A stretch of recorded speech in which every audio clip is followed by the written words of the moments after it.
Hey, this is Cool Trains in Montreal, and since it's so really freezing cold, I mean, we're talking minus fuck you degrees in Montreal today, I'm going to do a little bit of a video here on my little N scale layout. So this layout is only about 3.5 feet long by 1 foot wide, as many people might have seen. And I always change up the buildings over here. So these ones right here are now just to represent the city block, but I have a couple of other buildings that I swap out a lot. So it makes this interesting in terms of a test layout. You don't want to have just a just a piece of wood with a track on it usually, because for me anyways, I want something that's going to be a little more interesting for the time being anyways. And to give a small update, I am going to be building a oval layout, and I will be showing a track plan just on a piece of paper. It's going to be more freeform than anything else. Probably not going to be done on a computer, but we'll see. I'm definitely in favor of doing all the planning you can when you're doing a model layout. So if you have access to a computer and you can use something like AutoCAD or SCARM, for sure, definitely use it. But a lot of people will start with pen and paper, and I really recommend this, because if you not do anything more than just pen and paper, at least you've done some planning. Okay, and with that said, I had a comment who wanted to know about the different types of cars. These are the Canadian Car and Foundry Rapido Trains cars, and these cars, these passenger cars for Via Rail, were commonly used on the Rapido trains, and that was actually the name given by CN first, and then Via Rail later on, between for the trains that were running between Toronto and Montreal. So they were running fairly high frequency with these modern at the time cars. They were built in 1955. They were retired around the late 80s, maybe late 90s. I guess late 90s, I would say, would be when the last of these were around, because the LRC fleet, which I showed earlier in another video, was taking over. So these cars have been, I guess, modernized over the years. This is probably one of the first coaches that I got back in 2003 or 4 when they were first offered by Rapido Trains, and this is just the straight up, just the coach car. So as you can see, it's got the full set of windows there, and the white window there, that's the bathroom. So I think it looks like they had 2 bathrooms. I'm not sure if they had 4 bathrooms or 2.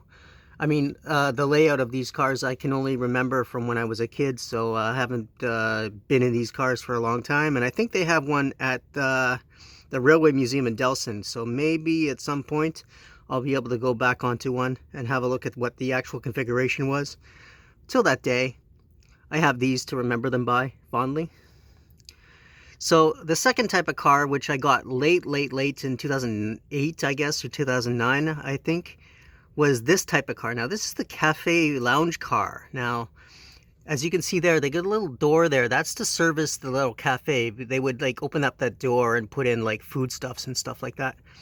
And this cafe, I have about 2 of them. I got 2 of them when they came out. They were cool. I have a lot of fun memories of these, because when we were kids, we would go on these trains, of course, around Christmas time, and you could get like a really good cheeseburger on these things. It was pretty expensive for the time. I guess it was like $2 or $3 for a cheeseburger, and all the guy did was like warm it up in the microwave.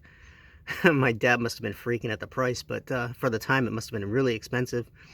But hey, they were good times, and as a kid, I really remember this, like when I was 11 or 12, you know, munching on a cheeseburger in these really cool cafe cars. And it's too bad Via doesn't have these, cafes anymore. They have just a guy going up and down with a cart of food.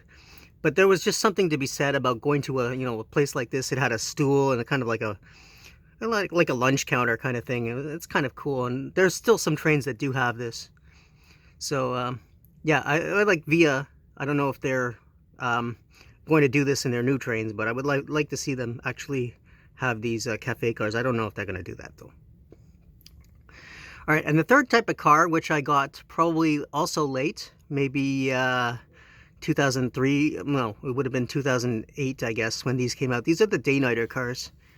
Now, the way you can tell the day-nighter car is that it's missing that one window over there. That's the luggage rack, I guess.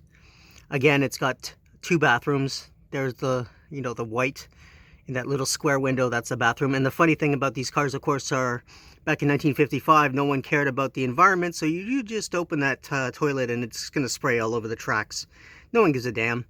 So in later years, of course, they have now tanks, and sanitation trucks will come and pump the crap out, whatever. But back in the day, it's like, yeah, just drop it onto the tracks and let the environment deal with it. So, and to pull this, I got this Intermountain locomotive. Now, Rapido Trains is actually coming out with their own version of the Canadian GMD FP9.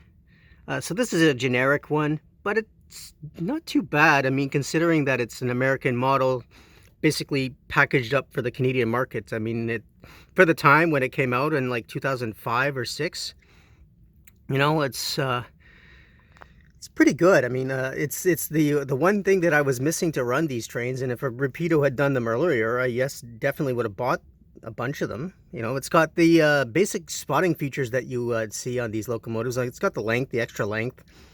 I mean, it's got, the paint scheme, the classic blue and yellow, which is what I remember from these locomotives, and the winterization hatch, and some of the other details are obviously wrong, but that will be rectified by Rapido Trains. But I have these Intermountain ones. These Intermountain ones are pretty good, and they look really good with these cars. And look at the close coupling on these things. Look at that, man. I don't know how good they're going to work on a curve. I'm going to find out when I do my my oval layout. But as far as the close coupling goes, these cars are as close as they're going to get for end scale, and for detail wise, they're pretty good too. So I will talk about my other stuff in the background there, the CP stuff and whatever, in another video, because I don't want to make this too long. So if you like what I'm doing, please subscribe to Cool Trains in Montreal. Have a good day.